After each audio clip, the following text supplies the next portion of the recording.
여러분 안녕하세요. 만나서 반갑습니다. 이유재 전도사입니다.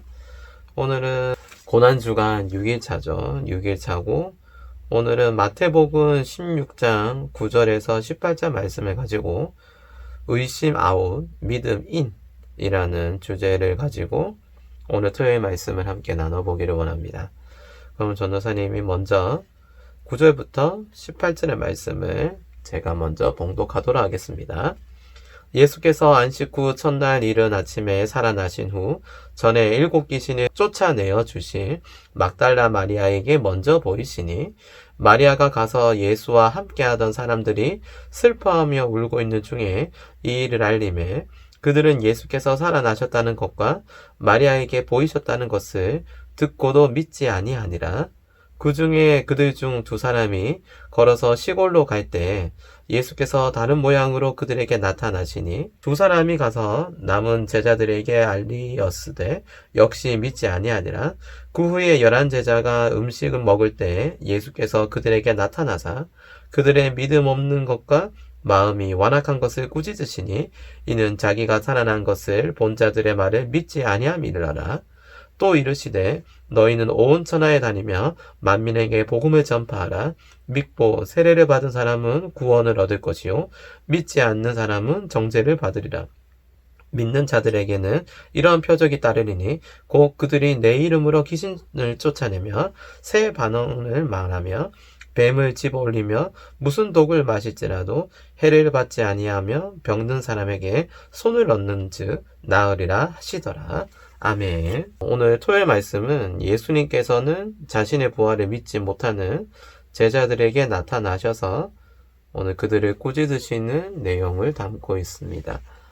자, 오늘 또 질문을 한번 던져보면서 오늘의 말씀의 중심을 향해 나아가 보도록 합시다. 자, 첫 번째 질문입니다. 예수님의 부활 소식을 들은 제자들은 어떻게 반응하나요? 자, 11절에 보시면 예수님의 부활의 소식을 들은 제자들의 반응이 나와 있습니다. 11절에 보시면 그들은 예수께서 살아나셨다는 것과 마리아에게 보이셨다는 것을 듣고도 믿지 아니하니라 라고 얘기를 하고 있습니다. 예수님의 부활은 제자들에게는 도저히 있을 수가 없는 일이었기 때문에 아마 이거는 예수님을 믿고 있었던 많은 사람들에게도 동일하게 아마 되었던 아마 그런 상황이었을 겁니다. 사람은 죽으면 결코 살아날 수가 없잖아요. 그렇기 때문에 예수님이 부활하셨다는 것에 대해서 마리아에게 먼저 보이셨고 그 마리아가 그 제자들 중에 2사람한테 먼저 보이셨다는 것을 이야기했음에도 불구하고도 제자들은 결국 믿지 아니했죠. 자, 그럼 두 번째 질문으로 계속 한번 넘어가 보도록 할게요. 예수님께서는 자신의 부활을 믿지 못하는 제자들에게 나타나셔서 무엇을 하시나요? 14절에서 이런 얘기를 하시죠. 그들의 믿음 없는 것과 마음이 완악한 것을 꾸짖으시니 이는 자기가 살아난 것을 본 자들의 말을 믿지 아니함일러라 라고 얘기를 하는 것을 보면 어떻습니까? 지금 예수님께서 나타났음에도 불구하고도 제대로 예수님 알아보지 못했을 확률이 높습니다. 왜냐하면 12절에도 보면 이제 제자들 중 2사람이 시골로 갈 때 예수께서 다른 모양으로 그들에게 나타나셨으니 라고 얘기를 하고 있거든요. 그 예수님께서는 자신들이 알고 있던 모습과는 좀 다른 모습으로 예수님께서 나타나셨을 거란 말이죠. 그렇기 때문에 아마 즉각적으로 예수님이 부활했다는 것을 확인은 못했을 겁니다. 그런데도 이제 예수님인 것은 아마 그렇게 오래 이제 알아차리는 것은 그래 오래 걸리지 않았을 거란 말이죠. 그리고 또 예수님은 또 제자들을 향해서 자신들의 믿음 없는 모습과 그리고 완악한 모습에 대한 지적을 하고 있는 모습을 우리는 확인할 수 있습니다. 3번의 질문을 가지고 함께 우리 계속 또 나아가 봅시다. 자, 그렇다면 예수님께서는 왜 제자들을 꾸짖으셨을까요? 꾸짖으셨을 이유는 이들이 3년의 공생의 생활 가운데서 예수님과 제자들은 3년 동안 사역을 하셨거든요. 그 3년의 이제 사역을 통해서 이렇게 숱한 어떤 기적들과 이적들을 행했음에도 불구하고도 제자들은 그 현장에만, 그 현실에만 목격을 하고 그 이상의 것들을 생각하지 못했던 거죠. 자, 우리가 어떻게 느껴졌나요? 한번 생각하면서 느껴봤으면 좋겠어요. 자, 예수님의 부활을 믿지 못하는 제자들을 보면서 무엇을 느끼시나요? 저는 이 제자들을 보면서 예수님을 믿는 믿음의 삶이 나에게 남아있는가라는 생각을 한번 적어봤습니다.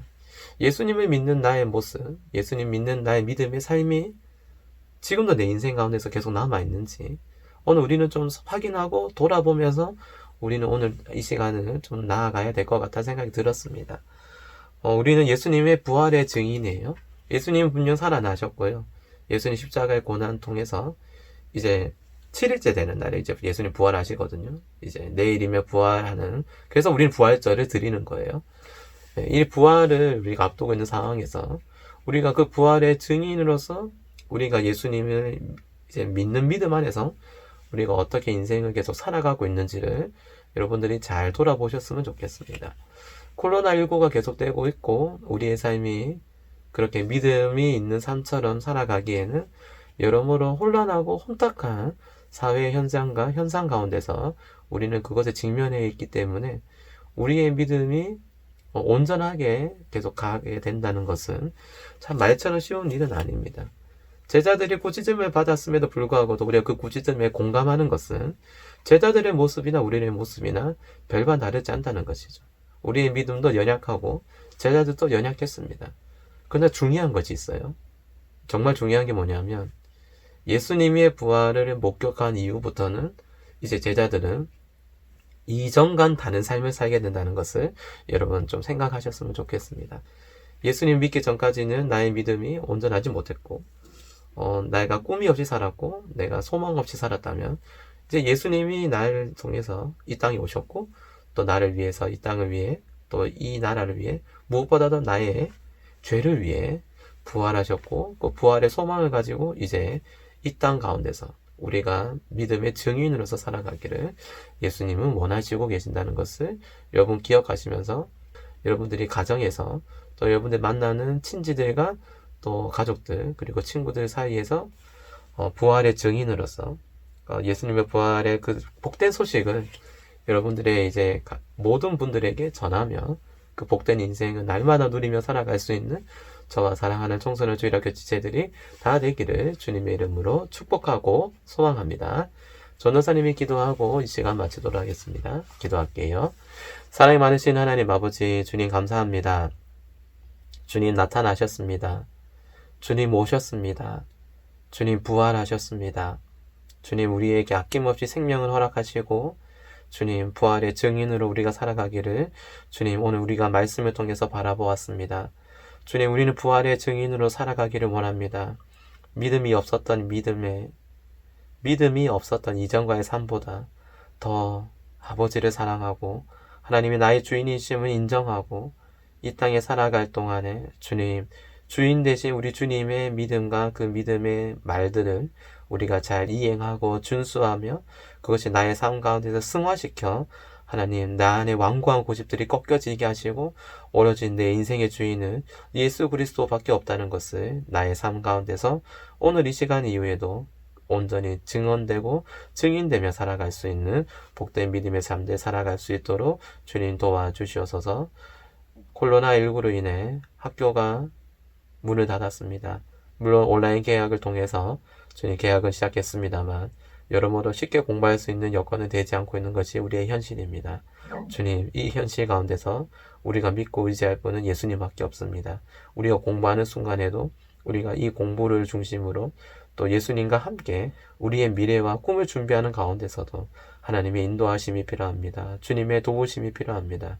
주님 그 도우심으로 아버지의 믿음으로 우리의 꿈을 또 우리의 비전을 아버지의 이름 아래 이루어갈 수 있는 주님의 귀한 자녀들 다 되게 하여 주시옵소서. 오늘 이 시간 이후부터로 오늘부터 주님 이 시간이 아버지가 나의 부활의 증인이심을 다시 한번 고백하며 살아가는 저와 사랑하는 청소년 주일학교 지체들이 다 되기를 소망하며 우리 주 예수 그리스도의 이름으로 기도드립니다. 아멘.